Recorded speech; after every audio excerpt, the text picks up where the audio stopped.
Noong kabataan ko, ako ang maalamat na Diyos ng bundok ng gubat. Matapos mamatay ang asawa ko, ibinenta ko ang bahay at sasakyan ko. Pinalaki ko ang anak ko ng mag-isa. Ginagampanan ang papel ng ina at ama. Lolo, ang bango! Ano yan? Gusto ko! Sige, kumuha ako ng mangkok para sa'yo. Ang bango!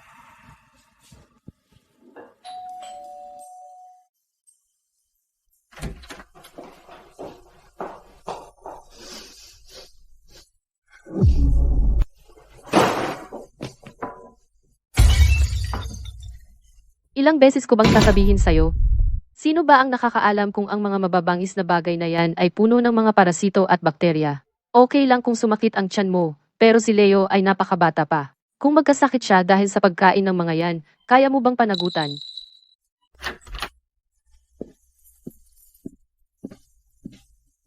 Ano na naman? Narinig ko kayong nagtatalo pagpasok ko. Tanungin mo ang tatay mo. Nagluluto na naman siya ng mga mapapait na kabuti, ang baho ng buong lugar. May sinabi ako at sumagot siya. Vincent, ngayon ang ika-60 kong kaarawan.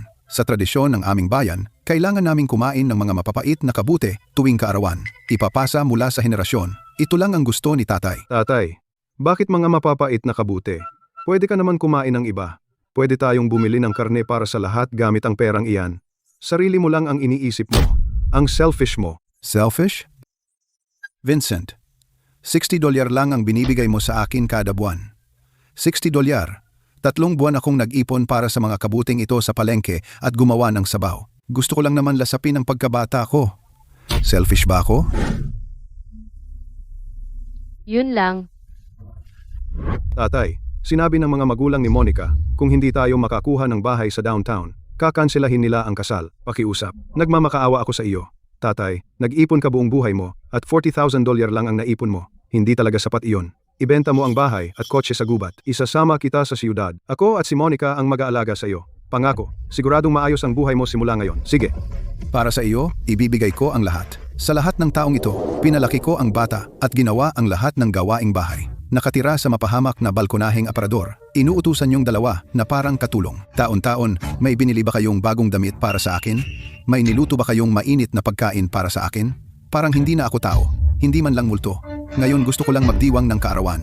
Isa lang subo ng mapapait na kabute. At binasag mo pa ang mangkok. Tatay, paano mo nasabi iyan? Napakawalang utang na loob.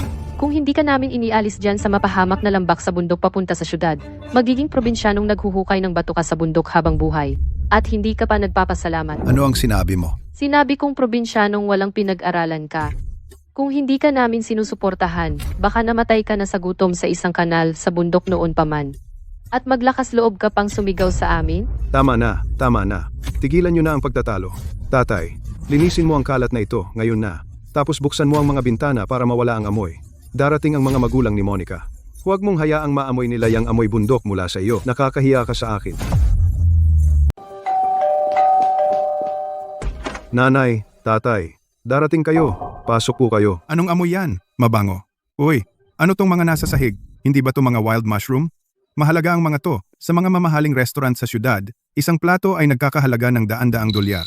Tatay, ano pang hinihintay mo? Hindi mo ba narinig na gusto niya ng wild mushroom? Magluto ka ng isa pang palayok. Ngayon, siguraduhing magdagdag ng mas maraming karne. Gawin mo itong masarap at mayaman. Vincent, di ba? Package mo galing sa capital city. Pumirma po. Ano to? Ang laki naman. Nanay, binili ko to para sa'yo. Lagi mong sinasabi sumasakit ang likod mo, di ba? Pinakiusapan ko ang isang kaibigan sa capital na mag-order ng massage chair. Imported brand ito. $1,700. Sige, subukan mo. Ay, Vincent, ang dami mong ginastos. Bakit mo sinasayang ang pera? Nanay, pakiusap. Pamilya tayo. Hindi mo kailangang maging masyadong magalang. Diyan ka lang. I-set up ko para sa'yo. Sabihin mo kung okay ang intensity. Ay, ang sarap ng feeling. Ang thoughtful ni Vincent. Vincent, ang sakit ng likod ko ngayon. Gusto kong bumili ng pain relief patches. Mga simpleng patches lang. $6 isang kahon. Akala mo hindi pera ang $6? Puro ka gastos. Tatay, pwede bang maging makatwiran ka naman? May mortgage at car loans tayong binabayaran. At pinalalaki ang mga bata. Wala tayong pera para sayangin. May tao lang na marunong humingi. Pabigat lang siya sa pamilya. Ano pang hinihintay mo? Bumili ka na ng mushroom ngayon.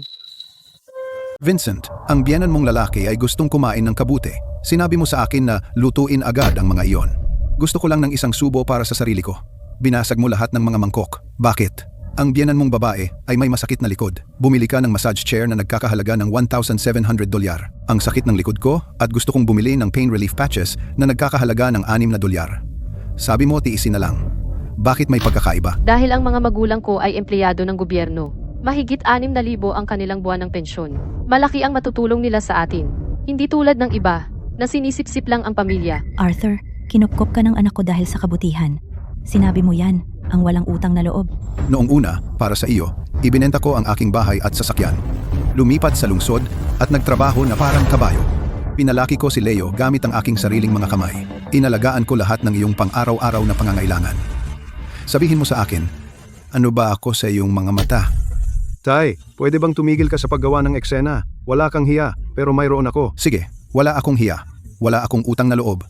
Hindi ako karapat-dapat na manatili dito. Aalis na ako ngayon. Okay lang ba yon? Tay, 50 taong gulang ka na. Ano ang kaya mong gawin kung wala kami? Huwag kang matigas ang ulo. Humingi ka lang ng tawad kay Monica at sa tatay niya. Papayagan kitang manatili. Hindi ako hihingi ng tawad, gago.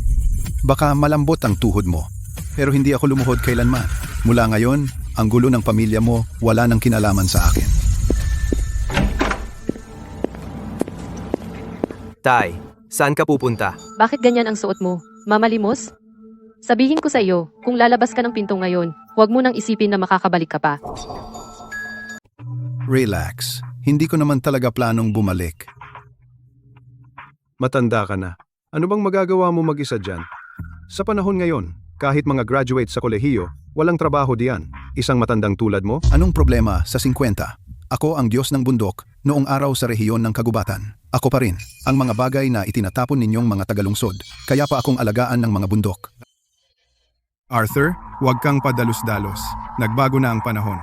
Ang mga bundok ay nasa ilalim ng pangangalaga ng kagubatan ngayon. Hindi mo pwedeng gawin ang kahit anong gusto mo. Anong magagawa ng matandang tulad mo sa pagbabalik sa mapanglaw na lambak na iyon? Pwede kang mamatay doon at walang makakaalam. Nakaliligtas ako sa mga bundok na ito noong nasa lampin ka pa. Ako ang Diyos ng bundok. Hindi ko kailangan makinig sa payo mo. Hayaan mo siya. Tingnan natin kung anong klaseng gulo ang kaya niyang gawin. Isang baliw na matanda lang at tinatawag mo ang sarili mong Diyos ng bundok. Kung ako tatanungin, probinsyano siya. Ang tanda na, naghuhukay pa rin ng sariling libingan. Talagang hinahanap ng matandang ito ang gulo. Kung hindi siya lumabas at magdusa, hindi niya pahahalagahan kung gaano tayo kagaling. Huwag kang mag-alala. Sa ilang araw lang, babalik siya at magmamakaawa na tanggapin natin siya. Saka nating itatakda ang mga patakaran. Noong araw, para makakuha ng asawa si Vincent, ibinenta ko ang lumang bahay na ito kay Richard. Si Richard ay tumira dito ng ilang taon. Tapos, kailangan din niyang magpagod sa trabaho para sustentuhan ang anak niya. Dahil walang mag-aalaga, dahan-dahang nasira ang lugar. Tito Arthur, ikaw talaga. Toby, nandito ka pa rin? Tito, bakit ka bumalik? Hindi ba sinabi ni Vincent na dinala ka niya sa lungsod para magkaroon ng magandang buhay? Hindi lang talaga ako nasanay sa lungsod. Ako ay hinamak ng anak ko at ng asawa nito. Mas komportable dito. Tito, noong bata ako, naligaw ako sa Blackwood Mountain. Binuhat mo ako palabas ng bangin. Iniligtas mo ang buhay ko. Simula ngayon, mananatili ka sa akin. Aalagaan kita habang buhay. Aalagaan mo ako? Halos hindi ka nga makapagpakain sa mesa. At gusto mo akong alagaan? Tito, huwag mo akong hamakin dahil mahirap ako. Pero may lakas ako. Kahit ano sabihin mo, gagawin ko. Toby, gusto mong yumaman? Yumaman? Pangarap ko yan. Pero anong tsansa mayroon itong mahirap na lambak? Bukas ng alas, 3 ng umaga, bumangon ka at sumama sa akin. Saan? Mangunguha sa bundok. Ipapakita ko sa iyo kung ano ang hitsura ng tunay na Diyos ng bundok. Toby, bumangon ka na. Oras na para mamitas sa bundok. Tito, hindi pa madaling araw. Kapag lumiwanag na, aagawin ng iba ang lahat ng magagandang bagay. Manatiling malapit.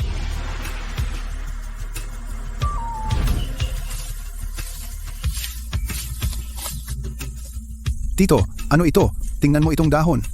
Ang mga gilid ay may pinong ngipin. Ang ilalim ay maputla. Iyan ang tanda ng gastrodia. Gastrodia? Ang daling makuha nito. Madali? Nag-aral ako ng 10 taon bago ko makilala lahat. Tara, marami pa sa unahan.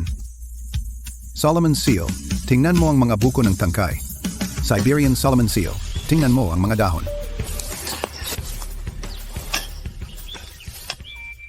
Arthur, yumaman tayo. Hindi sapat. Baon lang ito. Hindi pa rin sapat. Hindi ako kumikita ng ganito sa isang buwan. Anong balak mo? Halos hindi tayo nakakapunta rito. Gusto kong pumunta sa gilid ng bangin. Tingnan kung may magagandang bagay. Masyadong matarik ang bangin na iyon. At walang lubid pang kaligtasan. Masyadong delikado. Walang nangahas pumunta doon. Ilang taon na akong namimitas sa bundok. Anong bangin ang hindi ko pa nakikita? Kung gaano delikado ang lugar, mas bihira ang mga kayamanan. Wala siya sa problema, di ba? Tito,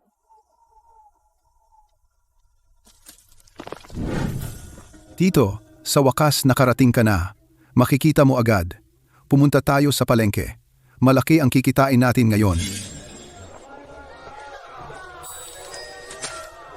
Buisit, di ba si Arthur na Diyos ng bundok? Hindi ba siya nag-enjoy sa siyudad kasama ang anak niya? Bakit siya bumalik sa bundok? Anong kalokohan niyang Diyos ng bundok sa edad niya? Sa tingin ko, mamumulot lang siya ng kabute. Ay, wow, tingnan mo to. Gastrodia, Siberian Solomon Seal, Solomon Seal. Ang mga ito ay daan-daan per pound. Ang daming ito ay mahigit $2,000. Talagang maganda ang pagkakapaganda. Kukunin ko lahat. Timbangin mo sa presyo ng palengke. Bibigyan kita ng 10% higit sa iba. Ibenta mo po sa akin. De kalidad, lahat sila ay malalaki. Bibigyan kita ng 10% higit. Gusto ko sila. Ako mauna. Dagdagan ko ng 50% higit sa iba. Kunin mo lahat. Ito si Binibining Vance mula sa Tresurpix Kompanya ng Pangangalakal. Timbangin natin sila. 30 libra ang Gastrodia, 20 libra ang Siberian Solomon Seal, 40 libra ang Paris Polyphila, 50 libra ang Solomon Seal. Ang presyo sa merkado ay mga 36,000 sa kabuuan. Narito ang $6,000. $6,000? Tito, $6,000 yan. Dahan-dahan lang. Tingnan mo, nakakaawa ka. Ginoo, mula ngayon, kung mayroon kang mga halamang ganito ang ganda, pwede kang lumapit diretso sa akin. Bibilhin ko lahat ng mayroon ka, Miss Vance. Mayroon pa akong magagandang bagay. Hindi sigurado kung magugustuhan mo.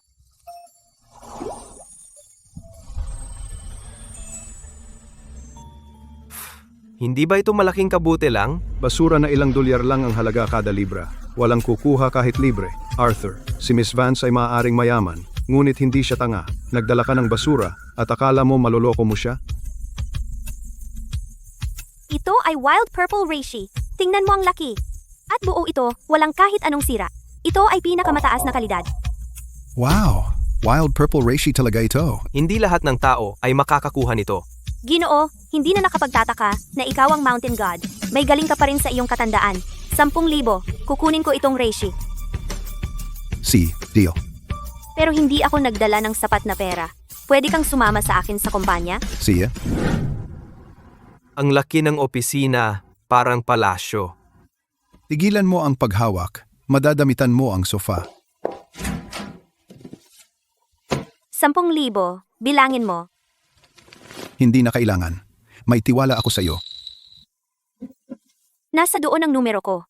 Kung may magaganda kang paninda, kontakin mo ako diretsyo. See ya. Wala kang telepono, di ba? Dapat kayong bumili ng isa para magkapag-usap tayo. See ya. Miss Vance, may sitwasyon. Anong problema? Tumawag lang ang mamimili mula sa Timog, inapura niya ang order. Kailangan niya ng premium na wild dendrobium. Dapat ma-deliver sa loob ng 3 araw at malaki ang dami. Kumusta ang mga herb gatherer na kinontak ko? Ano ang sabi nila? Lahat sila ay nagsabing hindi nila kaya. Sabi nila tumutubo ito sa Eagle's Despair Cliff. Masyadong delikado. Kahit anong halaga ng pera ay hindi sulit. Kaya kong umakyat sa Eagle's Despair Cliff para pumitas. Mga 6:00 ng gabi. Ihahatid ko ang mga herb na kailangan mo. Matanda ka lang na pumipitas ng kabute. Tigilan mo ang pagmamayabang. Tito, iba ang Eagle's Despair Cliff. Hindi lang ito matarik, malakas din ang hangin. Maraming makamandag na ahas sa bangin. At mga agila din. Ito ay lubhang delikado. Huwag kang mayabang. Umaakyat na ako ng bangin bago ka pa isinilang. Nakita ko na lahat sa mga bundok na ito. Walang mas angkop sa trabahong ito, kundi ako. Mr. Pendleton, kung kaya mo talaga, bibilhin ko ito sa triple ng presyo sa merkado. Mabuti. Tapos na. Toby, tara na. Miss Vance, Hindi mo naman talaga pinaniniwalaan ang sinasabi ng matandang Arthur, di ba? Siyempre hindi. Sa edad niya, paano niya maaaring akyatin ang bangin na iyon? Kumuha agad ng mas maraming herb gatherer. Kahit anong halaga, kailangan nating matapos ito.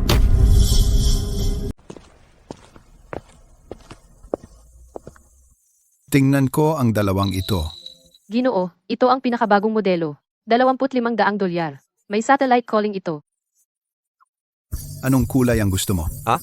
Bibili ako ng isa para sa iyo. Tito, masyadong mahal ito. Ang isa ay lampas 2,000 dolyar. Hindi ko kailangan. Noong nasa bahay ni Vincent, gusto kong bumili ng second-hand na senior phone. Pero ayaw niya akong payagan. Ngayong kumikita na ako ng sarili kong pera, kailangan kong makuha ang pinakamaganda. Hindi pwedeng walang phone ngayon. Kukunin ko pareho, bayad sa card. Wow, hindi ko akalain na isang araw gagamit ako ng ganito. Kamahal na phone. Ibaba mo ito at tingnan ko. Kaya nitong lumipad hanggang 1,600 talampakan.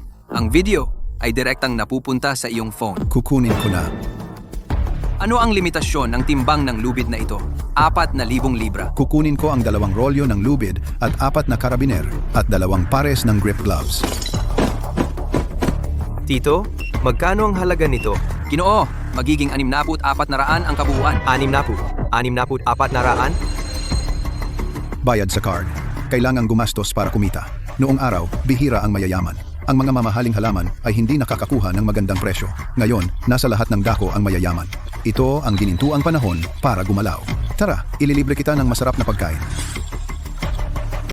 Nanay, regalo ito para sa iyong kaarawan. Gusto mo ba? Oh, ang ganda ng tela. Hindi ito mura, di ba? Nanay, galing ito sa sikat na tindahan. Ito ay nagkakahalaga ng 7 o 800. Tingnan mo siya. Si Vincent ay napakamaalalahanin. Hindi naman masama. Si Vincent ay talagang matagumpay ngayon.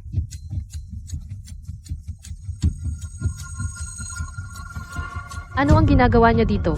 Arthur, ang itsura mo, galing ka ba sa basurahan? Hindi kaya sa labas gusto mong makiangkas ng pagkain? Hindi pwede. B. Mayroon kayong mesa, Opo, dito po. Saan? nilagang wild ginseng na may lumang manok, piniritong palaka sa gubat, nilagang litid ng usa, pinasingawang isda sa malamig na tubig at isang serving ng matsutake sashimi. Para sa alak, dalhin mo sa akin ang nakaimbak na alak na may 15 taon. Ginoo, ang mga pagkain ito ay medyo mahal. Sigurado ka ba? Sigurado. Hindi nyo ba kayang gawin? Oo, kaya namin. Tatay, nagpapakitang gilas ka naman. Oh, tatay. Tigilan mo na ang pag-arte na parang malaking tao. Nilagang wild ginseng na may lumang manok, nilagang litid ng usa. Magkano ba ang pera mo sa bulsa? Alam ko kung magkano ang pera mo. Huwag kang umorder kung hindi mo kayang bayaran ang bill mamaya. Vincent, sino ba ang inaapakan mo? Si Uncle ay nakakuha ng libu-libong dolyar ngayon lang. Ano bang problema sa pagkain lang? Isang matandang tulad niya ay kumikita ng libo-libo. Nakakatawa naman. Pareho kayong baliw. Tatay, huwag mo kaming ipahiya dito. Kung may mangyaring mali, hindi kita sasaluhin. Ano? Sa paningin mo, hindi ko kayang bumili ng pagkain? Waiter, tumawag ng pulis. May sumusubok na kumain at tumakbo ng hindi nagbabayad. Kumain at tumakas? Kalokohan. Ikaw, mayabang na basura. Hindi ako kapos sa pera. Hemp, Saan mo nakuha yung basurang telepono? Isa itong murang peke o ninakaw. Ninakaw? Nina? Imulat mo ang iyong mga mata. 2 bagong modelo, mahigit 4,000 lahat. Tito, at ako, tig-isa. Tay, bakit kailangan mo ng smartphone sa edad mo? Ibalik mo agad. Hayaan mong akin ang pera. Sayang lang naman. Murang senior phone at damit, hindi mo man lang bilhin para sa akin. Pero gumagastos ka ng 7 o 800 para sa damit ng magulang mo. Ginagastos ko ang sarili kong pera.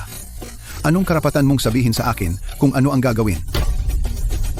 Waiter, i-pack ang lahat ng pinggan at alak sa mesa. Mayroong kadiri. Ang lugar na ito ay malas. Sige, sandali lang. Ginoo, PHP 2,880 ang kabuuan. Heto ang 3,000. Itago mo ang sukli. Ang natira ay tip mo. Salamat, Ginoo. 3,000 para sa isang pagkain? Te, baliw ka ba? Kumikita ako ng 30,000 sa isang araw. Sobra ba ito para sa isang pagkain? Ano ba ang pinag-uusapan niyong lahat?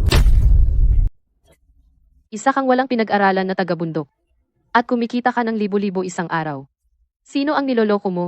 Arthur, sinasayang mo ang iyong ipon para magpakitang gilas. Sa huli, ikaw ang magdurusa. Sa edad mo, bakit mo ginagawa ito? Tawagin mo ang manager mo. Ginoo, may problema ba? Manedier, sakto ang dating mo. Lahat ng in-order ng matandang ito, kanselahin lahat. Ibalik na lang ang pera ko. Hindi na kailangan. Gawin mo na lang. Ty, tumigil ka na sa paggawa ng eksena, okay? Hindi mo ba alam ang iyong limitasyon? Manager, may mali sa isip ng tatay ko. Sabi niya kumikita siya ng libo-libo isang araw. Sino ang baliw? Hindi siya nagsisinungaling. Kumita siya ng 6,000 ngayon sa pagbebenta ng herbs at nagbenta siya ng reishi mushroom sa halagang 10,000 dolyar. Ty, saan mo natutunan lahat iyan? Sige, sasama ka sa akin. Mula ngayon, sa bahay, pwedeng kainin mo ang kahit anong gusto mo. Ibigay mo ang pera. Itatago ko ng ligtas. Kalimutan na lang natin. Walang refund. Ginastos ko na ang natitira sa kagamitan. Wala kang makukuha kahit isang sentimo. Tatay, kung determinado kang mamatay, hindi kita pipigilan. Papunta ka sa bundok, di ba? Sige, bibilhan kita ng life insurance. Kung sakaling may mangyari sa'yo, at least may pera para sa pamilya. B. Perstard. Dapat aso na lang ang inalagaan ko. Gusto mo bang mangapi ulit? Subukan mo lang. Bubugbugin kita.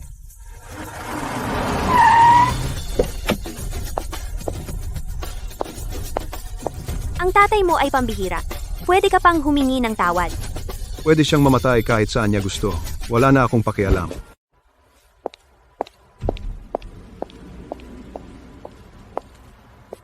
Tara, ihahatid kita.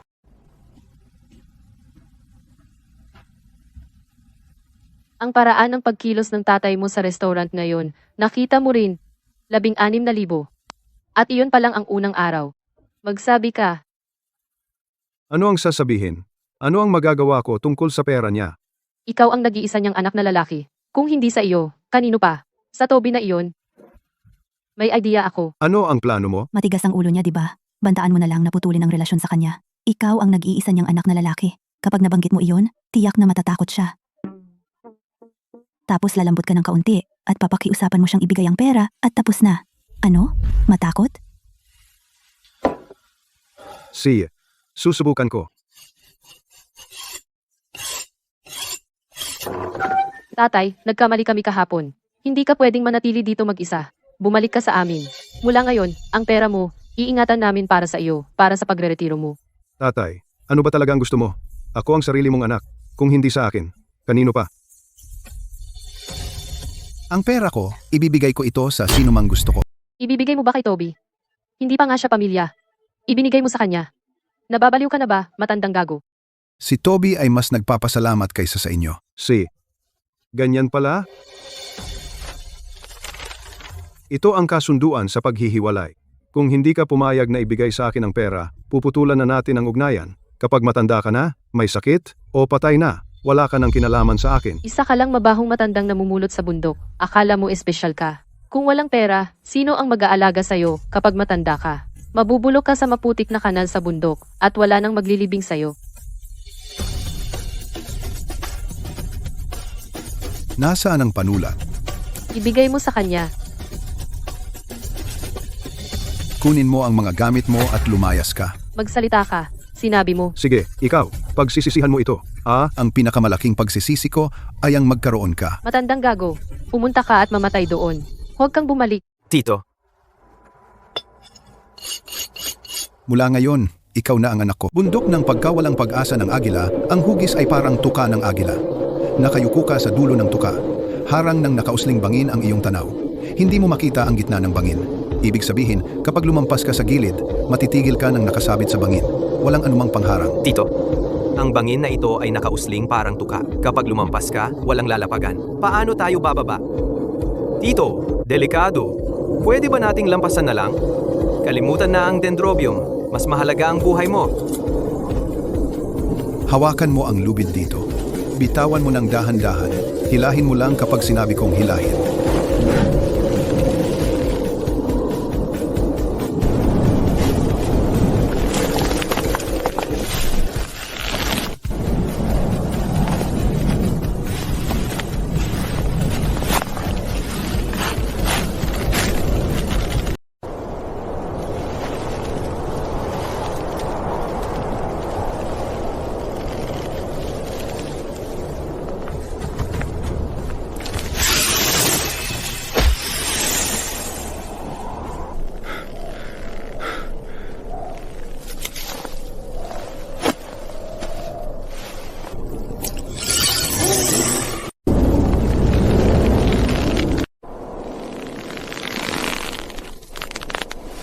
Hilahin ang lubid. Ano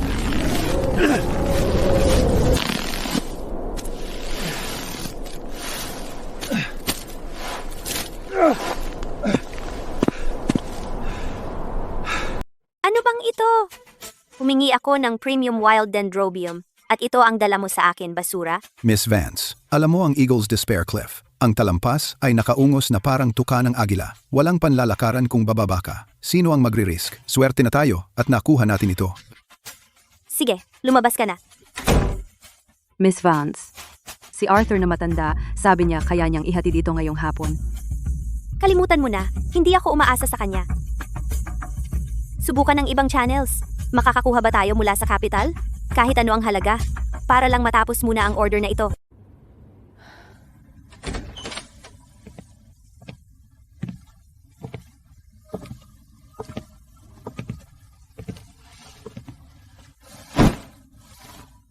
Miss Vance, nandito na ang mga gamit.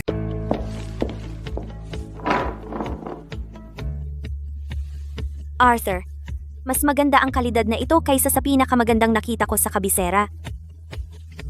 Timbangin mo.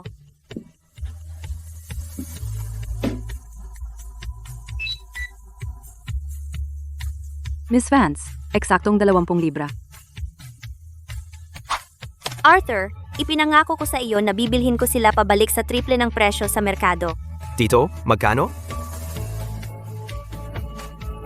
16万美元? Tito, 160,000 yan. 160,000. Hindi pa ako nakakita ng ganito karami sa buong buhay ko. Arthur, paano kung magpakilala ng tagapayo sa pananalapi? Hindi ligtas ang ganyang kalaking perang nakatambak.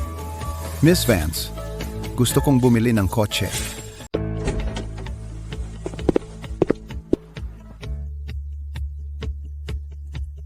Maling pinto po. Ang repair shop ay nasa kaliwa.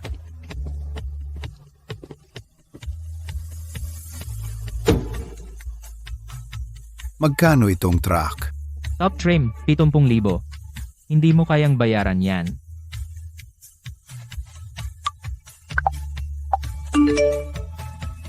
Kunin ko na. Sandali lang po. Aasikasuhin ko na agad ang papeles. Gusto niyo po bang mag-test drive muna? Ang lakas ng truck na ito. Kakayanin nito ang kahit anong terrain. Walang problema. Tito, 70,000? Gagastusin mo na lang agad ng ganyan? Simula pa lang ito.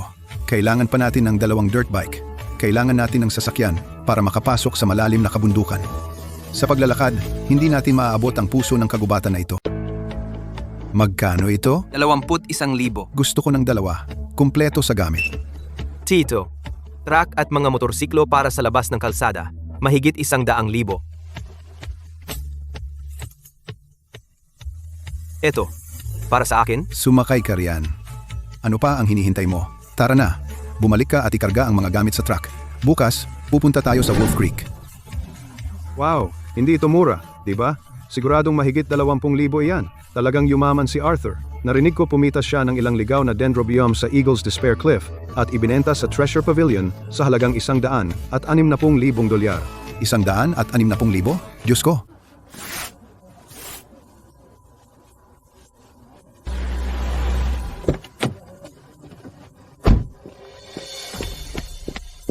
Tatay, narinig ko na kumita ka 160,000.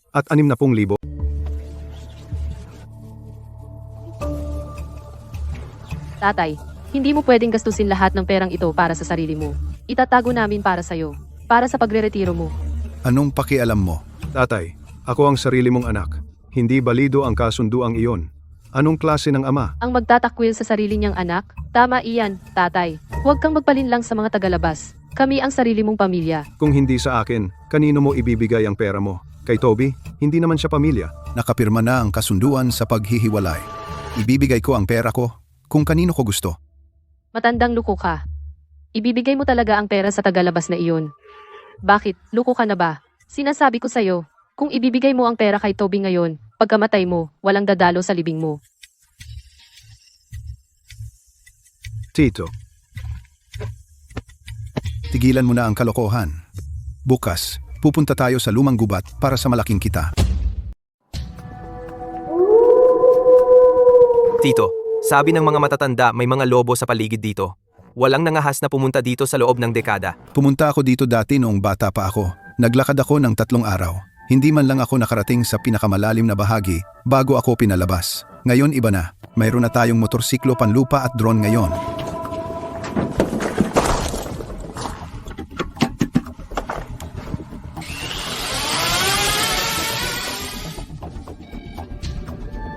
Tara na. Kailangan nating makarating sa lugar na iyon bago magdilim.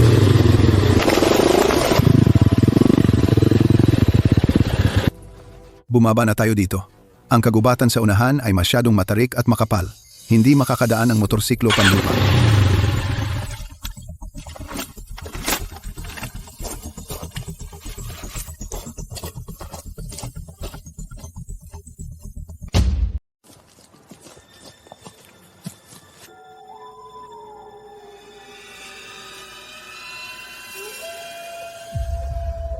Tito, narinig mo yon? Narinig ko. Malayo pa. Manatili kang malapit.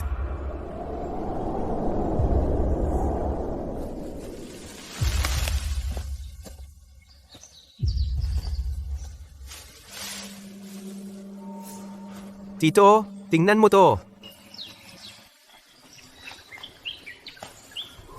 Tito, 17 halaman.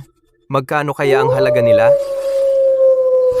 Sapat para makakuha ka ng 10 asawa. Bilisan mo, kailangan nating makaalis bago magdilim.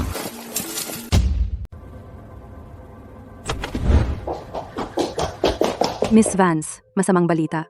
Tumawag lang ang Vitality Pharma. Nagpalit ng flight ang kanilang kinatawan sa pagbili. Darating sila ngayong hapon. Iginigiit nila ang inspeksyon sa mismong lugar. Hindi bababa sa 20 halaman. Ligaw na lila na reishi. Ilan ang nasa imbakan natin? Yung mga nakakatugon sa pamantayan. 4 lang. Paano ang ibang sources? Kinausap ko na lahat ng mga tagapulot ng halamang gamot sa paligid. Konti lang. Maraming kakumpetensya ang bumibili rin. Lahat sila ay sinusubukan makipag-ugnayan sa Vitality Pharma.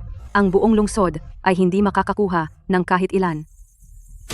Ang Vitality Pharma ay isang malaking pambansang kliyente. Kung palampasin natin ang pagkakataong ito, mahirap na sila'y makapansin sa atin. Pupunta ako mismo sa mga kalapit na bayan at susubukan ang aking swerte.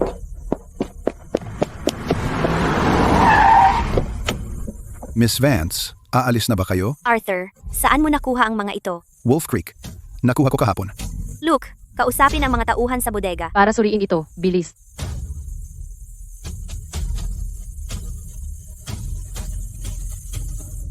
Miss Vance, lahat ng 17 halaman ay pumasa sa inspeksyon. Arthur, ikaw ang aking tagapagligtas. Hindi naman ganoon kaseryoso, di ba? Darating ang kinatawan ng Vitality Pharma ngayong hapon. Kung hindi tayo makapaghatid, ang malaking pagkakataong ito ay makakawala sa ating mga kamay. Well, masaya ako na nakatulong. Arthur, bibilhin natin ang batch na ito sa dobleng presyo sa merkado. 200,000 piso lahat. Masyadong malaki. Hindi naman ganoon kataas ang presyo sa merkado. Noong nakaraan, tinulungan mo akong makuha ang deal ng Dendrobium na nagpataas ng milyon-milyon ang mga taunang order ng kumpanya. Ngayon, iniligtas mo na naman kami. Ang dagdag ay para lang magpasalamat. Kung hindi mo ito tatanggapin, parang minamaliit mo ako. See? Tatanggapin ko na lang. Arthur, sandali. Ang pickup truck na binili mo dati ay maganda sa mga daan sa bundok, pero hindi convenient sa syudad. 2 taon nang nasa garahe ko ang kotse na ito. Minsan lang ko ito gamitin. Gamitin mo bilang pang-araw-araw na sasakyan. Mas maganda para sa mga pulong pang negosyo at gawain. Napakamahal nito. Hindi ko ito matatanggap. Hindi ko ito ibinibigay sa'yo. Pinapahiram ko lang ito sa'yo. Marami akong kotse sa bahay. Kung hindi ito magamit ng matagal, masisira ito.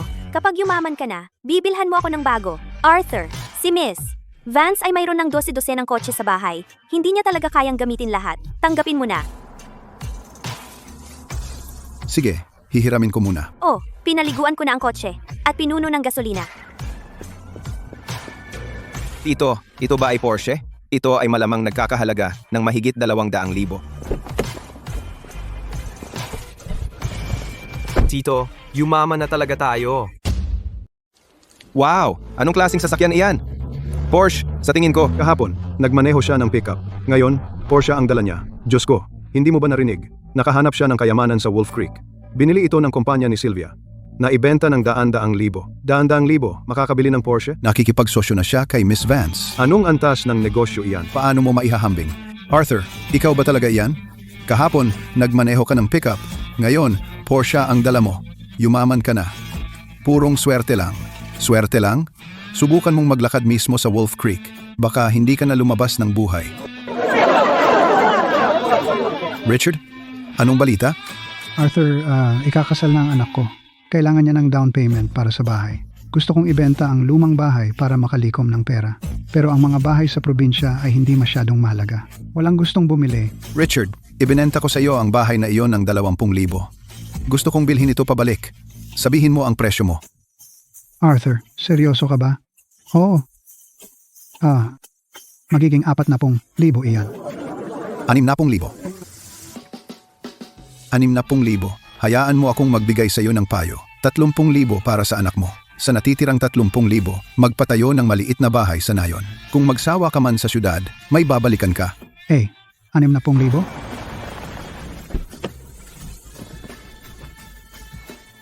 Kumuha ka ng tao para muling itayo. Itayo ang pinakamaganda. Tito, anong estilo ang gusto mo? Mga bahay na ladrilyo at tile.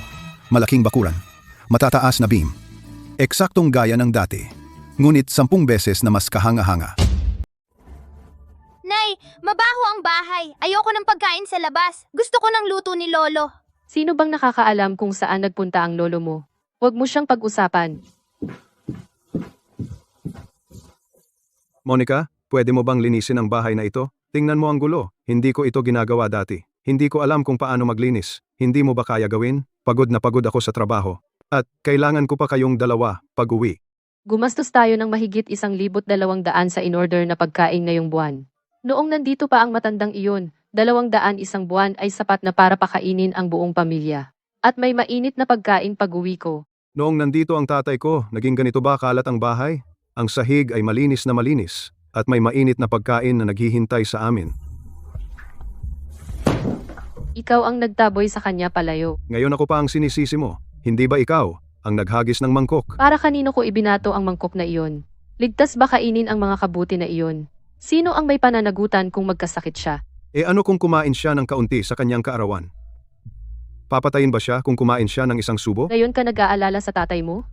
Nakakalimutan mo ba kung sino ang tumawag sa kanya na isang makasariling gago kanina? Mortgage, utang sa kotse, mga bill sa credit card, mahigit 2,000 kada buwan, hindi na natin kayang ituloy ito ng matagal. Bakit hindi natin papuntahin ang mga magulang mo? Pareho silang retirado, walang ginagawa. Papuntahin ko ang mga magulang ko para maging yaya. Kaya ng tatay ko. Bakit hindi ang mga magulang mo? Sige, kung darating ang mga magulang ko, bibigyan sila ng 1200 kada buwan. Para saan? Ano ang sinabi mo noong dumating ang tatay ko dati? Pero gusto ng mga magulang mo na mabayaran? Dahil sila ang mga magulang ko. Ang pagkukunwari mo naman.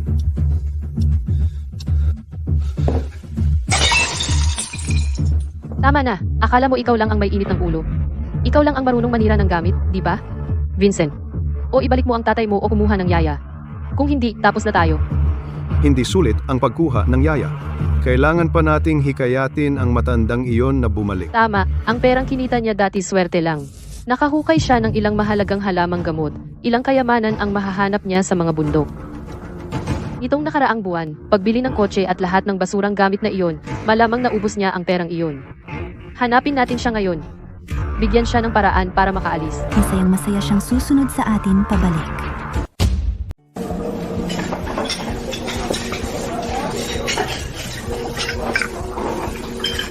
Mas malaki dapat ang mga bintanang ito. Maikli ang tagsibol sa mga bundok. Kailangang papasukin ang araw. Mr. Pendleton, huwag kang mag-alala. Ipinapangako ko, magiging maganda at maliwanag ito.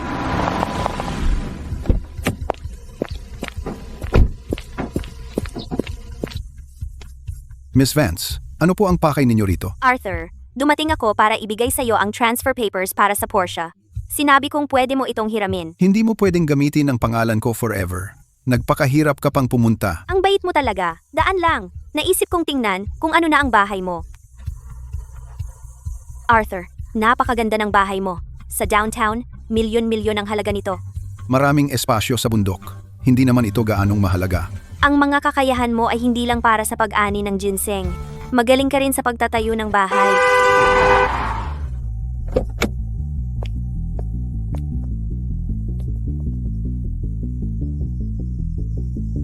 Sino iyon?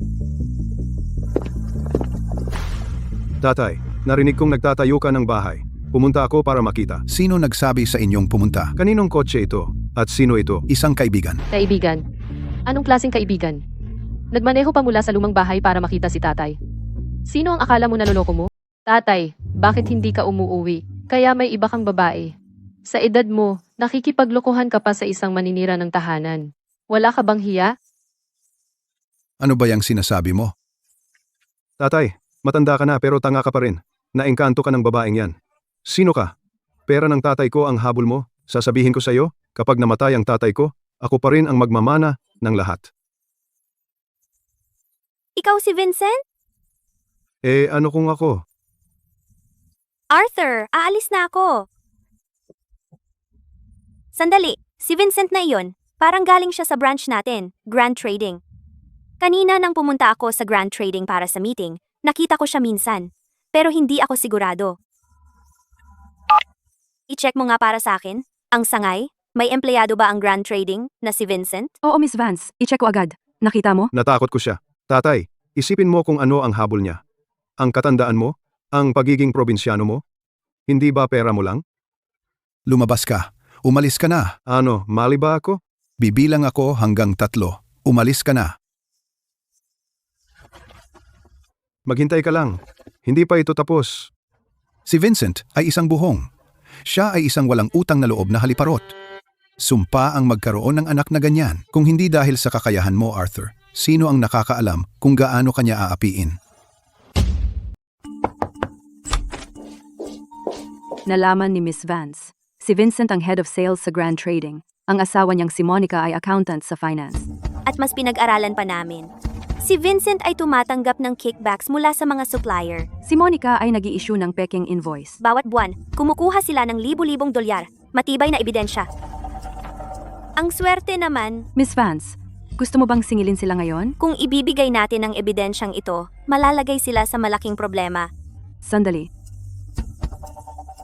Ang pagmamataas ay nauuna bago ang pagbagsak. Sabihin mo sa head ng Grand Trading na i-promote si Vincent bilang tagapamahala ng marketing. Doblehin ang kanyang sweldo. At i-promote si Monica bilang head of finance. Miss Vance, ginagantimpalaan mo sila. Hayaan silang maging mayabang. Habang tumataas ang kanilang inaakyat, mas masakit ang kanilang pagbagsak.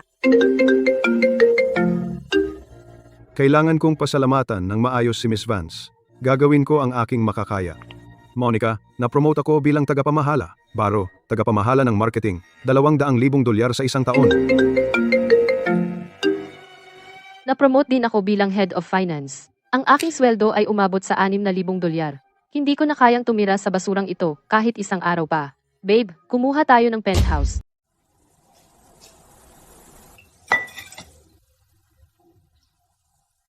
Toby, pinapakain kita at pinatutuloy kita. At binibigyan kita ng 2,000 dolyar kada buwan. Hindi ka ba galit sa akin? Arthur, anong sinasabi mo? Konting tulong lang naman. Hindi na yung 2,000 dolyar. 1,000 dolyar. Okay na ko diyan. Mas maganda yan ng 100 beses kaysa magtrabaho sa pabrika. Magaling. Alam kong tama ako tungkol sa'yo. Heto, 100,000 dolyar. Bahagi mo. Pumili ka ng araw. Maghanap ka ng mason para ayusin ang bahay mo. Hihilingin ko kay Mrs. Higgins na maging tagapamagitan para sa'yo. Magpakasal ka na agad. Arthur, sobra-sobra na yan. Isinapanganib mo ang buhay mo para sa mga halamang yan. Katulong lang ako. Paano ko kukunin lahat ng perang ito? Tara, pray. Tigilan mo na ang pag-aatubili. Kunin mo na, okay? Arthur, mas tatay ka pa sa akin kaysa sa sarili kong ama. Amo,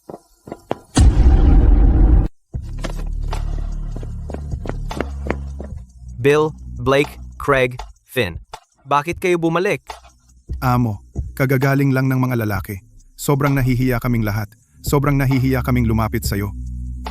Hindi ba kayo nagsasabi na nagbi-business kayo doon? Naging malalaking amo?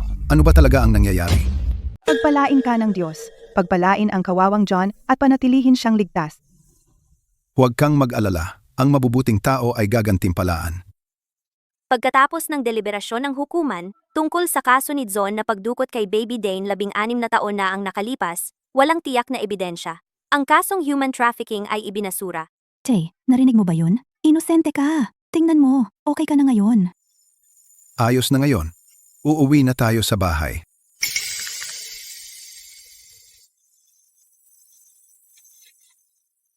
Sa kaso ni John na pangmomolestya kay Mary, Parehong saksi at pisikal na ebidensya ay tiyak. Si John ay napatunayang nagkasala sa kasong molestiya.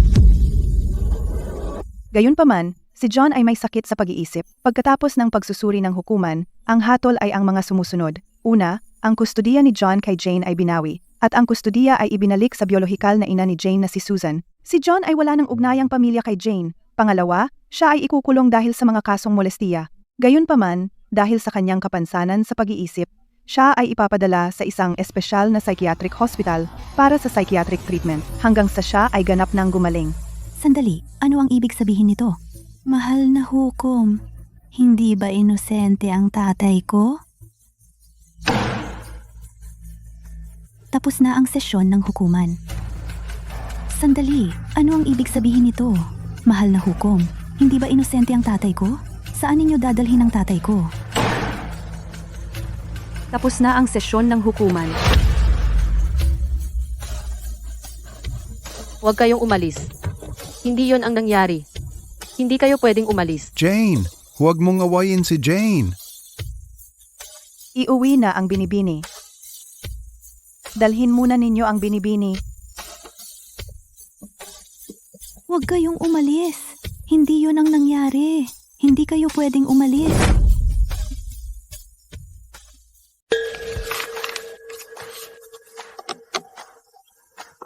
Dati kayo mag-isa lang nagtatrabaho, kinukuha lang ang anumang nahukay ninyo.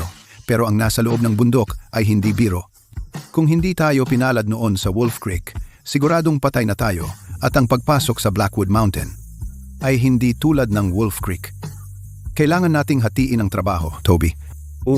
Ikaw ay bata, mabilis, at matalas ang mata. Kaya ikaw na ang scout natin mula ngayon. Mauna ka, suriin ang terrain, markahan ang mga lugar, at dalhin mo rin ang drone na iyan. Kaya kapag nakatagpo ka ng hindi malinaw na terrain, ipaakyat mo ito para mag-scout, kumuha ng litrato at ibalik. Dahil sa loob ng bundok, isang maling hakbang at patay ka. Eto, kunin mo rin itong kutsilyo.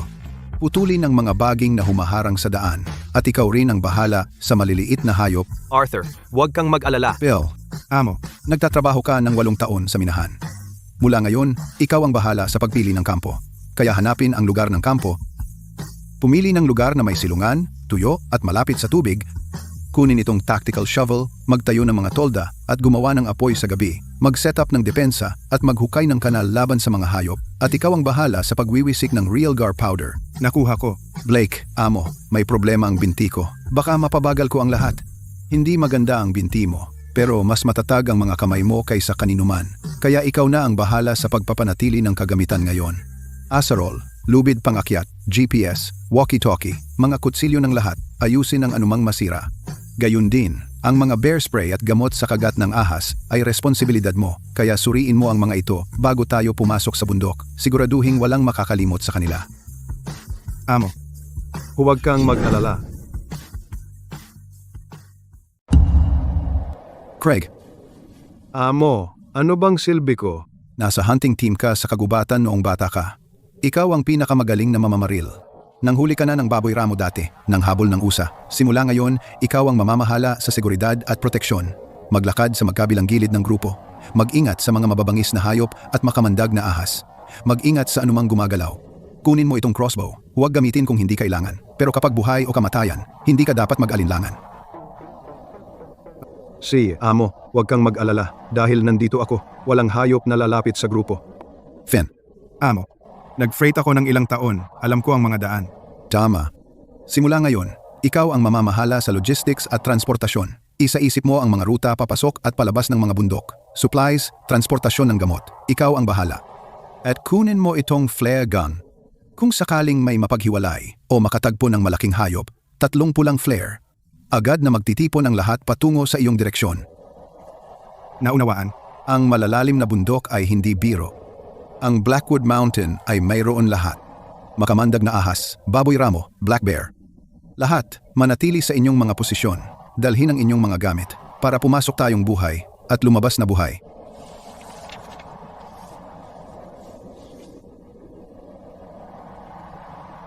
Lahat ng kagamitan at sasakyan kailangan ng hindi bababa sa $400,000. May natitira lang akong $120,000. Kulang pa rin. Arthur, hindi ko pa ginagalaw itong $100,000. Kunin mo muna ito. Wala kaming silbi. Ang nakuha lang namin ay 20,000 dolyar.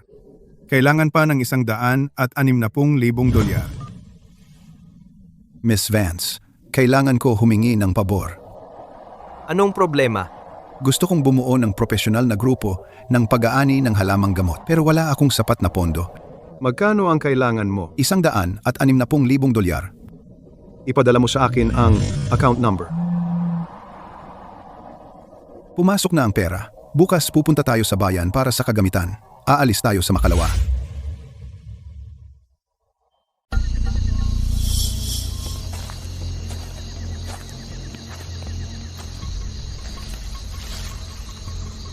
Nandito na tayo. Tumingin muna bago maghukay.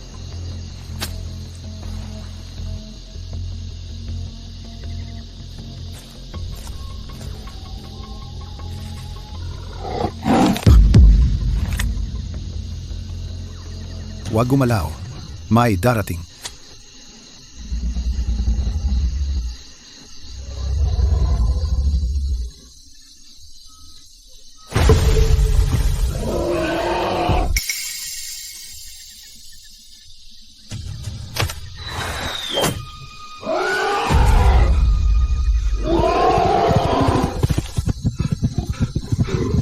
Toby, huwag tumakbo pabalik. Lumiko sa gilid.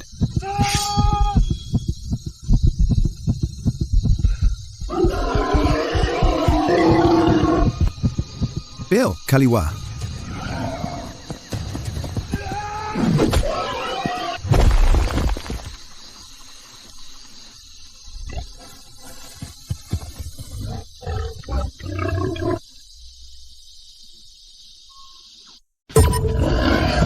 Craig, maghanda ng palasok.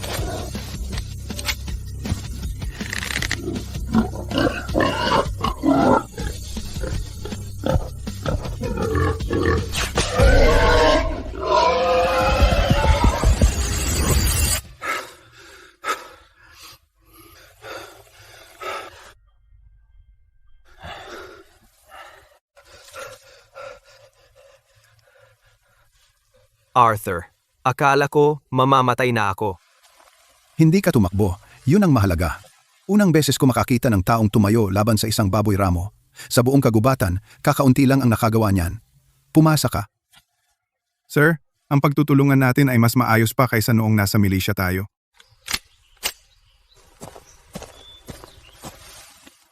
Nasaktan ka ba? Arthur, ang galing lumaban ng grupo natin. Tandaan, kapag nasa bundok na tayo, ang mga kasama mo ang pinakamahusay mong sandigan. Sige, hukayin ang mga halaman. Umalis tayo sa lugar na ito bago magdilim.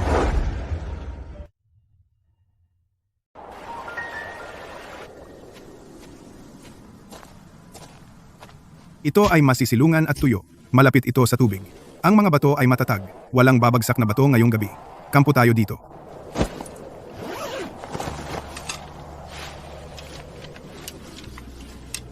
Ischedule ng bantay. Si Craig ang unang bantay. Si Bill ang pangalawa. May tanong ba? Wala. Mabuti. Narito ang bear spray. Matatalas ang mga kutsilyo. Naka-charge ang mga walkie-talkie. Handa na lahat ng gamit. Si.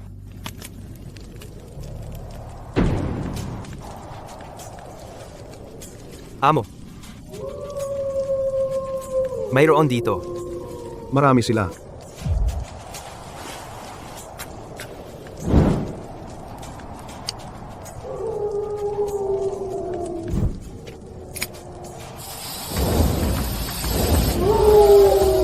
Gamitin mo kung kailangan mo.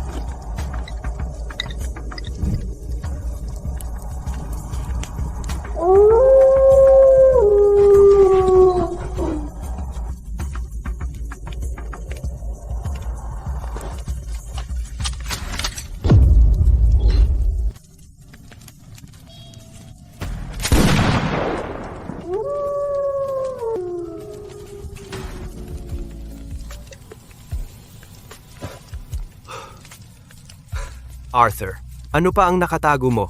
Hindi pwedeng maging pabaya sa lumang kagubatan. Dahil sa putok na iyon, matutulog tayo ng mahimbing ngayong gabi.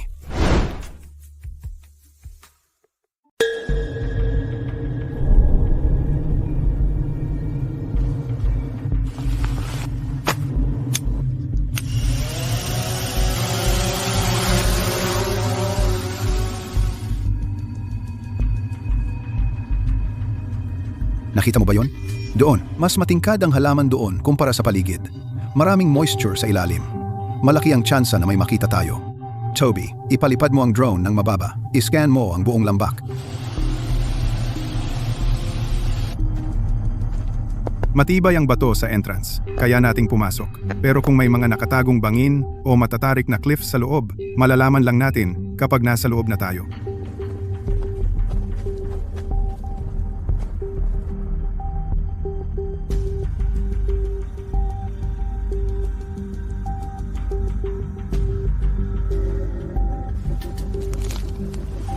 Wala pang tao rito.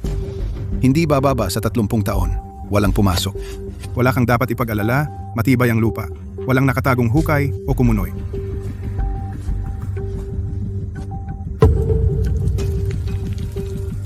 Blake, kunin mo ang piko ko na gawa sa buto ng usa.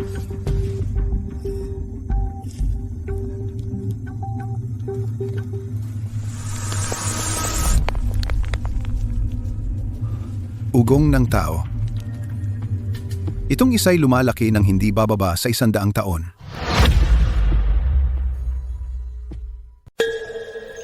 Amo, magkano kaya ito mabebenta? Dahil sa kalidad at edad nito, kung makakahanap ka ng buyer na marunong, iyang isang halaman lang ay maaaring mabenta ng $100,000.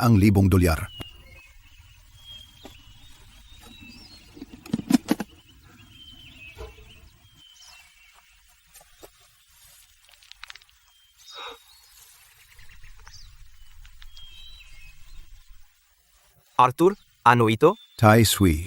Kaya ito ang maalamat na Tai Sui. Tama, pinakamataas na kalidad. Malinaw ang buong katawan nito, walang kahit anong dumi. Ito ay isang bagay na hindi mo basta makikita kahit kailan. 30 taon na akong nangongolekta ng mga halamang gamot at 2 beses ko lang ito nakita.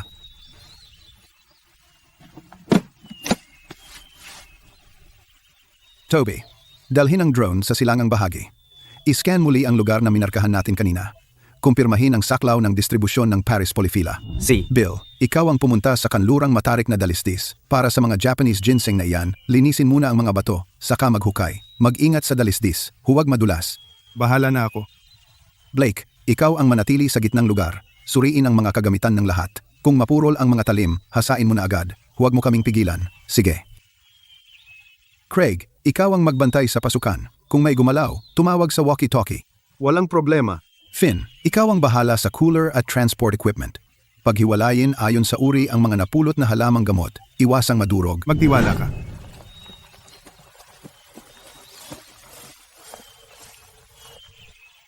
Ang mga bagay sa lupaing ito ay tumagal ng mga dekada o siglo bago lumaki. Hindi natin sila maaaring ubusin ng tuluyan. Iwanan ang mga maliliit. Kunin lang ang mga matatanda. Kumikita tayo mula sa bundok pero hindi natin ito pwedeng patuyuin.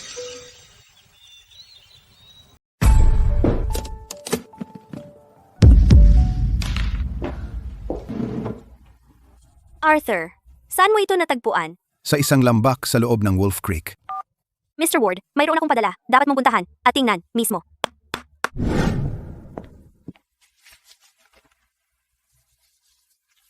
Ugat ng humanoid fleece flower, $200,000. Tai Sui, $100,000 at $60,000. Iba't ibang bagay, $200,000 at $40,000. Kabuuan, $600,000. Kung sa tingin mo ay makatarungan, saka tayo magkasundo. Sundo.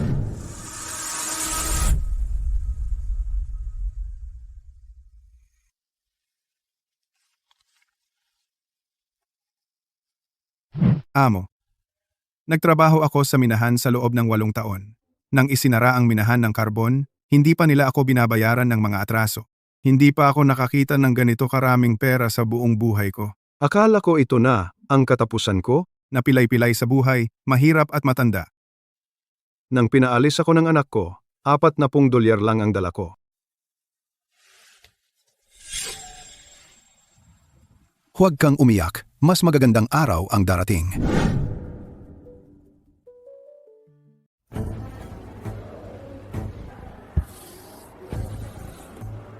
Matibay ba itong sofa? Ito ay may solidong kahoy na frame. Matibay talaga ito. Ay, si Arthur pala. Bumibili ka rin ba ng furniture? Hindi mura ang set na ito. Kaya mo bang bilhin? Tay, kakakuha lang namin ng Mercedes na $100,000. Ngayon lang kami pumunta para tumingin ng furniture. Ang bago naming bahay ay kondo na $400,000. Ang mga lumang gamit ay hindi na bagay. Arthur, si Vincent at Monica ay kumikita na ng milyon-milyon bawat taon ngayon. Iyan ang tunay na hanap buhay. Sino bang nagsabing wala kaming pera? Nagbenta lang ang tiyo ko ng ugat ng fleece flower. Toby, kalimutan mo na? Arthur, hirap ka talaga kumita ng pera, no?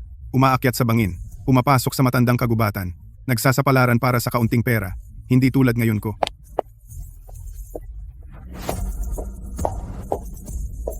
Arthur, hindi ba tayo nagkasundo na tutulungan kitang pumili ng furniture? Pumunta ka nang hindi man lang ako tinawagan.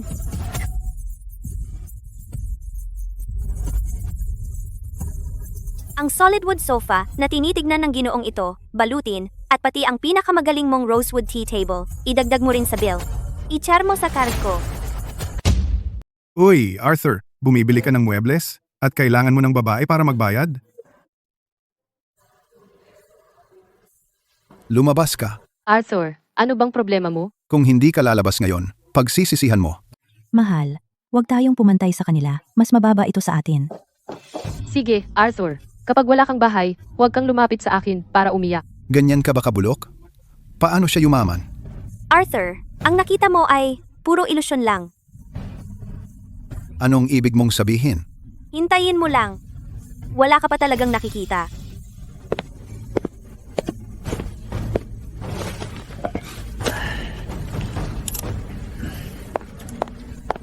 Mr. Pendleton, gusto kang makita ni Miss Vance. See ya.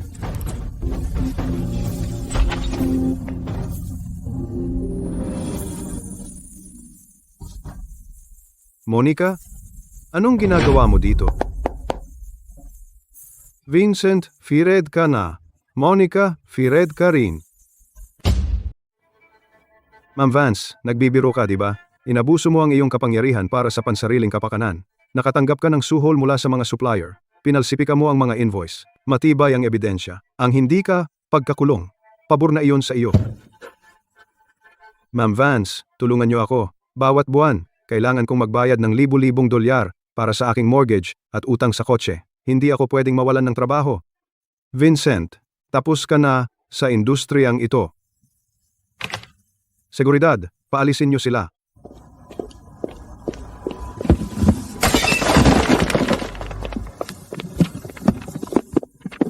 Sino ang nag-ulat sa akin? Sino?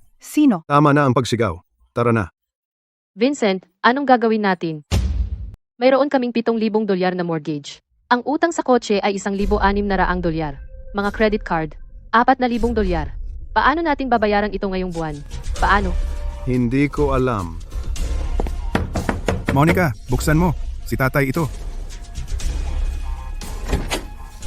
Monica, na-scam ako. Yung stock group, puro scam. Lahat ng $60,000 ng pera ko para sa pagre-retiro, nawala.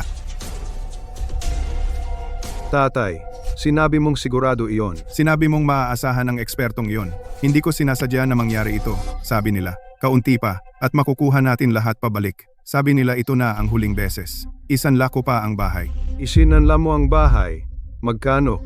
$200,000. At umutang pa, $10,000 sa ibabaw niyon. Ang laki mong matandang tanga. Bakit kailangan mo pang matuto ng stock trading? Ang kapal ng mukha mong magyabang na nagte-trade ka ng stocks. Kumikita ka ng 10,000 kada araw. Ngayon, nawala na lahat. Vincent, ang tatay mo ay nag-aalaga lang sa pamilya. Nag-aalaga sa pamilya? Nawala lahat ng kanyang ipon para sa pagre-retiro. Isinangla niya ang bahay. At iyon ang tingin mo sa pag-aalaga sa pamilya? Vincent, ano ang gagawin natin ngayon? Mortgage, car loan, credit cards. Sa kabuuan, 10,000 kada buwan. Pareho tayong walang trabaho. Tapos na. Lahat tapos na. Talagang hindi na natin kayang bayaran ang apartment. Kukunin na ng bangko ang sasakyan. Hayaan mo silang kunin. Hindi naman tayo makabayad. Pagkatapos nilang kunin, saan tayo titira? Sa lansangan? Vincent, ang tatay mo. Hindi ba ang tatay mo ay nagtayo ng bagong bahay? Ang lumang bahay niya, yung may ladrilyo at tile, dapat mahal ang halaga. Dagdag pa sa kanyang naipon dati. Sapat na para mailabas tayo sa problema. Itinakwil na ako ng tatay ko. Wala siyang paraan para bigyan ako ng pera. Vincent, Ang ama at anak ay hindi nagtatampo magpakailanman. Pumunta ka at lunukin ang iyong pride. Humingi ka ng tawad at tatanggapin ka niya. Noong huling pumunta ako sa lumang bahay para humingi ng pera, hindi man lang niya ako pinapasok. E di lumuhod ka sa pinto at magmakaawa.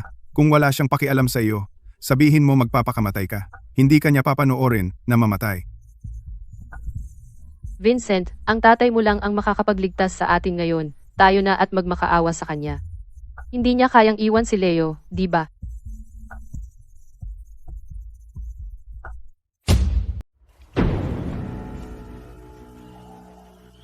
Tatay, iligtas mo kami. Wala na talaga tayong pag-asa. Tatay, alam kong mali ako. Tulungan mo ako minsan pa. Ito na ang huling beses. Ilang beses na ba yan? Ilang beses mo na sinabing huling beses? Umuwi ka na. Hindi ito kawang gawa. Arthur, halimaw ka. Hindi mo man lang tulungan ang sarili mong anak. Sana mabulok ka sa impyerno. Subukan mong sabihin ulit yan.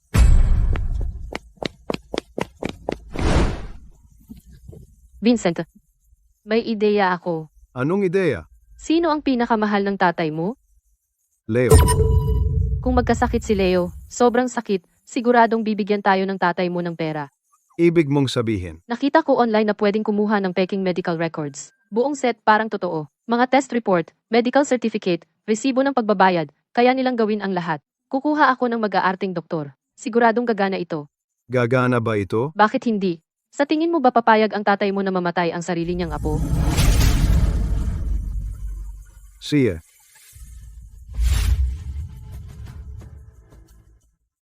Kapag dumating na ang lolo mo, umiyak ka ng todo-todo.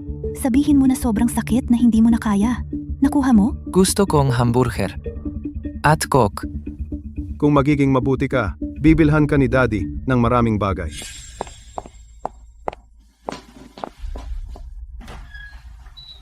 Lolo, sobrang sakit. Hindi ko na kaya. Anong problema, Leo? Nandito na si Lolo. Anong nangyayari? Arthur, huwag kang magpanik. Malayo na ang narating ng medisina. Ano man ang problema, gagamutin natin. Tatay, si Leo ay talagang may sakit. Leukemia. Kailangan niya ng bone marrow transplant. Ito ang doktor ni Leo. Ang kanyang kondisyon ay hindi na makapaghintay. Kailangan nating operahan ngayon o huli na ang lahat. Magkano ang kailangan mo? Sabi ng doktor. Hindi bababa sa $400,000. Tatay, wala na kaming ibang pagpipilian kundi humingi sa iyo. Wala na kaming pera. Wala kaming ganoong kalaking pera. Lolo, sobrang sakit. Ako ang magbabayad. Makakahanap ako ng paraan.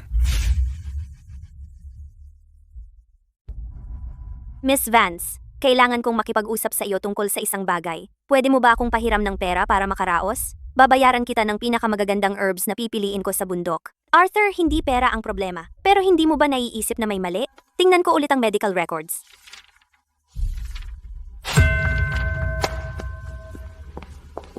Arthur, may mali sa mga records na ito. Ano ang mali? Maaaring hindi sila ang pinakamabuting tao, pero hindi nila lolokohin ang sarili nilang anak. Ang direktor ng City Hospital ay dating kaklase ko. Tawagan ko siya. Dr. Lee, may itatanong ako sa iyo. Sa departamento ng hematology ng ospital mo, may doktor bang nagngangalang Jiang Jiangwo? Okay, iyon lang. Ililibre kita ng tsaa sa ibang araw. Salamat. Arthur, sabi ng direktor ng City Hospital, walang doktor na nagngangalang Jiang Jiangwo sa hematology. Peke ang medical record na ito. Nasan ang hamburger at coke ko? Pagbalik natin, bibilhin ka agad ni Daddy yan para sa iyo. Humiga ka lang ng maayos at tahimik. Para lokohin ako at makuha ang pera ko, ginamit mo ang sarili mong anak bilang pain? Tao ka ba talaga? Wala kang konsensya. Tay, makinig ka sa akin. Desperado rin kami. Wala tayong choice. Ang bahay, ang kotse, sasamsamin na ng bangko. Kaya mo bang tiisin na kunin namin si Leo at mapunta sa lansangan? Isinasapanganib ni Arthur ang buhay niya para sa bawat sentimo. Anong karapatan mong humingi sa kanya?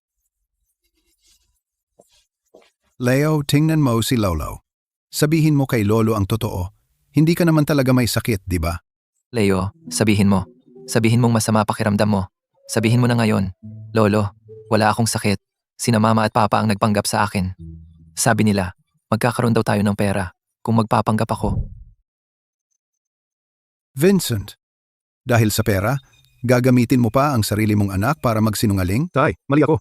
Talagang nagkamali ako. Noon, pinakiusapan mo akong ibenta ang bahay at kotse at sinabing maganda ang buhay namin sa lungsod. Naniwala ako sa'yo. Sinabi mong aalagaan mo ako sa pagtanda ko. Naniwala ako. Sinabi mong alam mong mali ka. At muli akong naniwala. Ngayon, ginamit mo si Leo para dayain ako. Paano ako maniniwala sa iyong muli? Tay, mali ako. Pasensya na talaga. Saktan mo ako. Sigawan mo kahit ano gusto mo. Hindi ka na anak ko. Kukunin ko si Leo at palalakihin. Mag-isa ka na ngayon.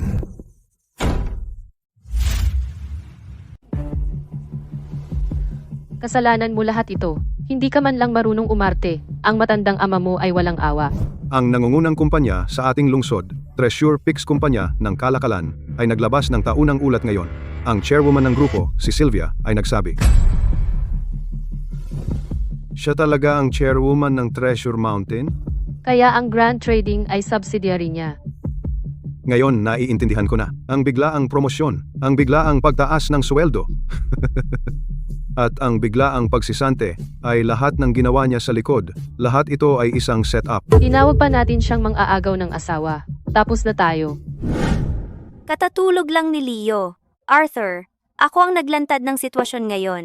Kung sisihin mo ako, Hindi kita sinisisi. Tinulungan mo akong makita ang tunay na kulay ng isang tao. ano ang gagawin mo? Patuloy na gawin ang aking trabaho. Nandyan pa ang mga bundok. Hinihintay pa ako ng mga bata. Arthur, isama mo ako sa susunod na pumunta ka sa bundok. Bakit magtitiis ang isang amo na tulad mo doon? Gusto kong makita kung paano ginawa ang Mountain God.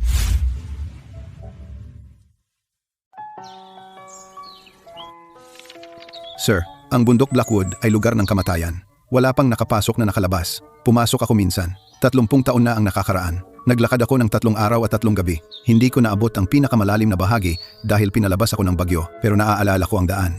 Bukas magsisimula ang ligtas na panahon. Mas kaunting hangin at mas kaunting hamog. Mas kaunting mababangis na hayop. Ang biyaheng ito ay aabutin ng hindi bababa sa 10 hanggang 15 araw. Maaring may mga baboy ramo at itim na oso, mga bangin, mga bagyo. May natatakot ba? Maaari kayong umatras ngayon. Sir, wala pa akong kinatakutan. Masaya kung susundan ka hanggang kamatayan. Sige, ihanda ang mga gamit. Aalis tayo bukas ng umaga.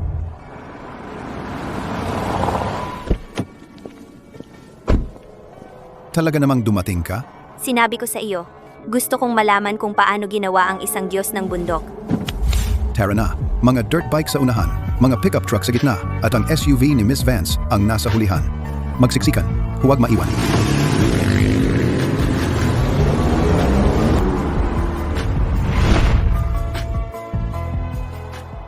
Lumabas kayo at hatiin ang gamit.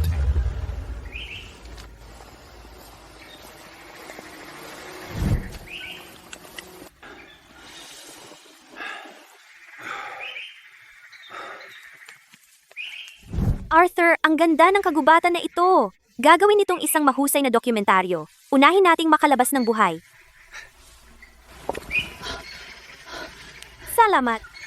Kapag naglalakad sa bundok, kailangan mong bantayan ang iyong hakbang, hindi lang ang tanawin. Si.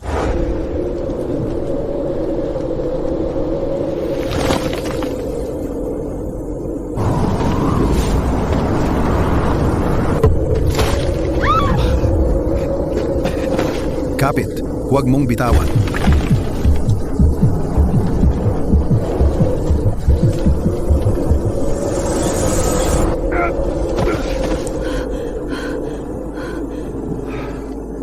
Sinabi ko sa iyo, unahin nating makalabas ng buhay. Sinusubukan mo bang patayin ang sarili mo?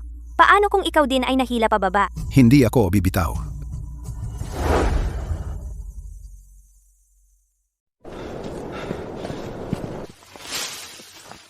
Pumasok ka dito? Isa-isa lang. Iharap ng pahilig ang backpack mo.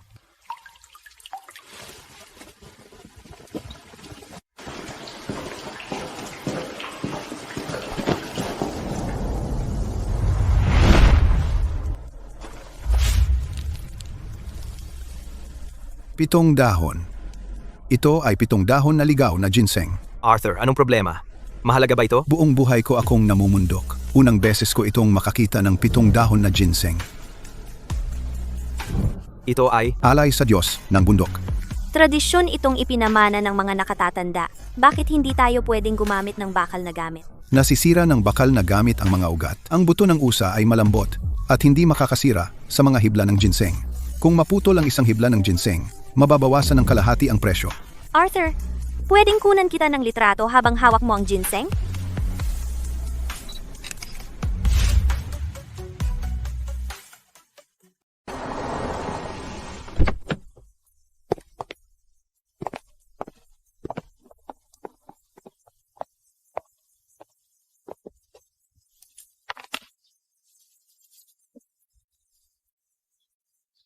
Perpektong kondisyon. Buo lahat ng ugat. 6 na onsa. Magbabayad ako ng $1.8 milyong. $2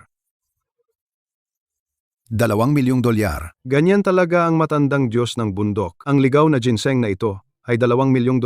Ang iba pang halamang gamot, $600,000. Kukunin ko lahat. Ituring mo itong isang pangkaibigang deal. Sa hinaharap, lumapit ka muna sa akin para sa magagandang bagay. Sige.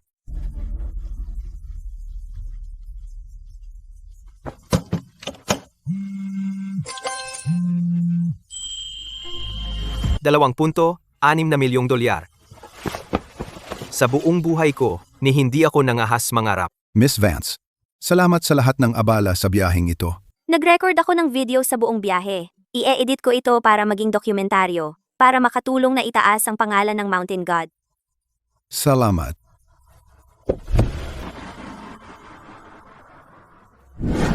Tuturuan ko ang sino mang gustong matuto, pero may isang patakaran. Mabuhay mula sa bundok, pero huwag itong ubusin.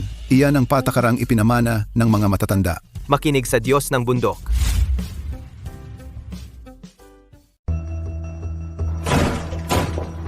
Vincent, tingnan mo ang iyong tatay. Kumita siya ulit ng mahigit $2 milyong at napunta sa front page ng pahayagan ng probinsya. Wala na tayong pakialam diyan. Ano ang sinabi mo? Ako mismo ang pumirma sa severance agreement. Wala itong kinalaman sa akin. Nawalan ka ba ng dila? Milyonaryo na ang tatay mo ngayon. At nakatira tayo sa baog na paupahan. At kumakain ka ng instant noodles. Makakabusog ba ang instant noodles? Pupunta ako sa istasyon ng TV. Ilalantad ko siya. Sasabihin ko na iniwan niya ang sarili niyang anak at inabuso ang kanyang apo. Tingnan natin kung saan siya magtatago ng mukha. Sikat na siya ngayon. Natatakot siya sa mga iskandalo tulad nito. Baliw ka ba? Hindi ako baliw. Hindi niya tayo pababayaan na mamuhay ng payapa. Kaya hindi rin siya mabubuhay ng payapa. Maligayang pagdating sa show ngayong araw. Ito ay People Speak Live. Ang ating mga panauhin ngayon ay espesyal. Sila ang pamilya ng kamakailang sikat na Mountain God, si Arthur Chen. Ibubunyag nila ang hindi kilalang bahagi ng Mountain God. Miss Monica, sinabi mo na ang iyong biyenan, ang kamakailang sikat na Mountain God na si Arthur Chen ay may kahiyahiyang bahagi. Maaari mo bang ipaliwanag? Ang aking biyenan ay isang halimaw. Siya ay may 7 nakamamatay na kasalanan. Una, siya ay nambababae. Mayroon siyang anak sa labas. Sa tingin ko, Toby ang pangalan niya. Pangalawa, siya ay dalubhasa sa pag-inom, paglandi, at pagsusugal. Nilustay niya lahat ng yaman ng pamilya. Iniwan niya tayo na lubog sa utang. Pangatlo, inabuso niya ang aking anak na si Leo. Pangapat, Mr. Pendleton, bilang kanyang anak, may sasabihin ka ba? Puro kasinungalingan ang aking asawa. Vincent, ano bang ginagawa mo? Ang tatay ko lang ang nagpalaki sa akin. Para pakasalan ng babaeng ito, inubos ko ang kanyang ipon para sa buhay. Ang bahay at kotse mula sa sakahan sa gubat. Wala nang natira. Pagkatapos ng kasal, tinuring ko siyang parang alipin. Pinatulog ko siya sa kubeta ng balkonahe. Binigyan ko lang siya ng $60 kada buwan para mawala siya. Ang biyenan kong lalaki ay gusto ng ilang ligaw na kabute. Sinabi ko sa tatay ko na lutuin agad ang mga iyon. Gusto ng tatay ko na tikman mismo. Binabasag ng asawa ko ang mangkok. Wala akong sinabi, kahit isang salita. Bumili ako sa biyenan kong babae ng massage chair na nagkakahalaga ng $1,600. Gusto ng tatay ko ng pain relief patches na $6. Sinabihan ko siyang magtiis. Pagkatapos niyang kumita ng pera, nainggit ako. Paulit-ulit akong lumapit sa kanya para humingi ng pera. Hindi niya ibinigay. Kaya ako, pinagkunwari ko ang anak ko na may sakit para lokohin ang sarili kong ama.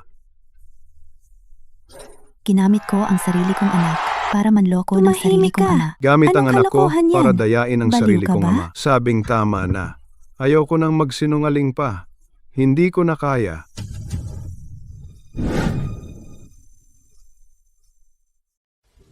Arthur, uso ka na naman. Nakita ko. Si Monica ay talagang baliw. Pero si Vincent may konsensya pa rin. Tay, Para sa pera na naman, iwalay na kami ni Monica. Nakuha ko ang custody ng bata, pero iniwan ko si Leo sa iyo. Hindi ko siya maaaring alagaan ngayon. bakit ka nandito? Pumunta lang ako para humingi ng tawad. Dati akong immature. Pinag-alala kita na nakahanap ako ng trabaho, nagde-deliver ng pagkain, at nagda-designated driving sa gabi. Kaya ko nang buhayin ang sarili ko. Pupunta ako sa iyo pag nabayaran ko na ang mga utang ko. Arthur, narinig ko nagde-deliver siya ng pagkain sa araw at nagda-designated driving sa gabi. Maraming trabaho siyang ginagawa mag-isa. Ang mga kamay niya ay puno ng kalyo, baka nagbago na talaga siya. Ang halaga ng paglaki ay pagkawala. Sana talaga magbago siya para sa ikabubuti. Tay, bumalik ka na.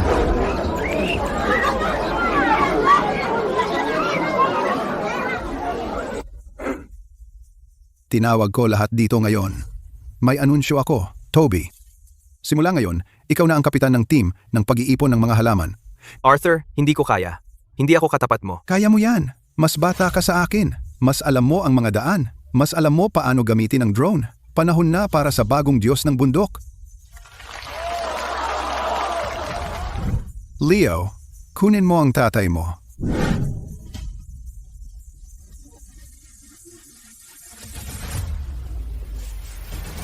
Tay, Namiss ka ni Leo. Alagaan mo siyang mabuti simula ngayon. Lolo, malayo ka ba pupunta pagkatapos magretiro? Gusto ni Lolo makita ang magagandang tanawin ng ating bansa. Babalik ka ba? Babalik ako. Kailangan pa ni Lolo ituro sa iyo ang tungkol sa mga bundok.